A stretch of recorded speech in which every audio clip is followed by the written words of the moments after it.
حماتي سبب طلاقي، دي شكوى بعض الأخوات. مبدئيا كده وعلى طول حابب أقول لكل حماة وابنها الظلمة نار جهنم مستنياكم لو ملحقتوش تتوبوا. بعض الحموات سبب في طلاق عيالها، خاصة أم الزوج، غير طبعا الحموات الصالحات الطيبات اللي هي نعمة الأم ونعمة الحماة ونعمة الجدة، دول يتحطوا على الراس. بعض الحموات مش طايقين مراتات عيالهم عشان مش بيسمعوا كلامهم. إيه يا حاجة، هي متجوزاك ولا متجوزة ابنك؟ أصل يا عم الشيخ مش بتخدمني. صدقيني يا حاجة، مرات ابنك مش خدامة عندك تخدمك، لأن خدمتها ليكي مش مفروضة عليها، لا في دين الإسلام ولا حتى في دين أبو جهل. ولكن أنت يا أختي، أنا مش بقولك إنك تخدمي حماتك فرضا عليكي، ولكن من باب الذوق والأخلاق والتدين إنك تخدميها، وخاصة لو هي محتاجاكي فعلا. وأنت يا أسطى، زوجتك مش خدامة عند الست الوالدة، هي آخرها تخدمك وتخدم عيالك على أكمل وجه، وأنت بتخدمها بره بيتك في شغلك عشان توفر لها احتياجاتها. طب ليه أنا بهدد حمات البنت وابنها؟ لأنك يا حاجة كل شوية بتوسوسي لابنك إنه يطلقها، أو بتوسوسي حوالين ابنك بطريقة مباشرة أو غير مباشرة عشان يسيبها أو يعمل معاها مشاكل. حرام عليك، اتقي الله. هي لو مش ماشية على كيفك وكلامك تبقى وحشة، ولما تكون هي معاك على الباطل تبقى حلوة؟ ده انت وابنك الدلدول ده اللي عارف إن أمه غلطانة وظلمة ومع ذلك بيساعدها على ظلمها. هتولعوا انتوا الاتنين في قبوركم وفي نار جهنم لو ملحقتوش نفسكم. ليه؟ لأنك انت يا حماتها عمايلك دي زي عمايل الشيطان، لأن الشيطان من أحب أعماله التفريق بين الزوجين. وكمان انت أعمالك زي أعمال الساحر، والله زي الساحر، لأن الساحر بيعمل سحر يفرق به بين المرء وزوجه. وانت عارفة يا حماتها إن الزن على الودان أمر من السحر. وخد بالك يا حماتها، هتشيلي برضو اسم حفايدك، لأن حفايدك بسبب طلاق الوالدين هيتأثروا نفسيا، وممكن لما الأب والأم ينفصلوا وعيالهم يكبروا يبوظوا، وانت السبب، وهيكون في ميزان سيئاتك. فيا حاجة، ليه شكلك يكون كده عند الله؟ ليه تخلي البنت تدعي عليك وعلى ابنك وتولعوا في قبوركم ويوم القيامة؟ ولكن لو البنت فعلا وحشة وما بتسمعش النصايح فانصحيه، وهو حر يطلق يا إما ما يطلقش. فاسمعي النصيحة بارك الله فيكي قبل فوات الأوان. وانت لو فعلا بتحب أمك ما تساعدهاش على الحرام.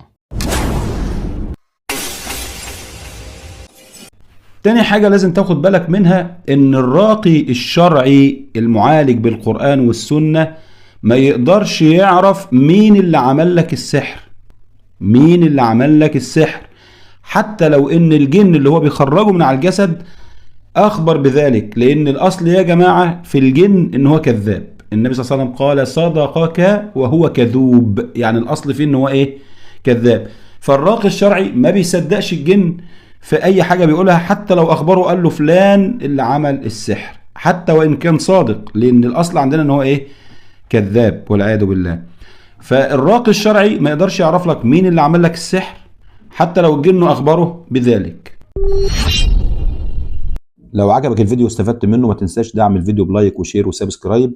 دعم الفيديو عشان تساعد على انتشاره. جزاكم الله خيرا، والسلام عليكم ورحمة الله وبركاته.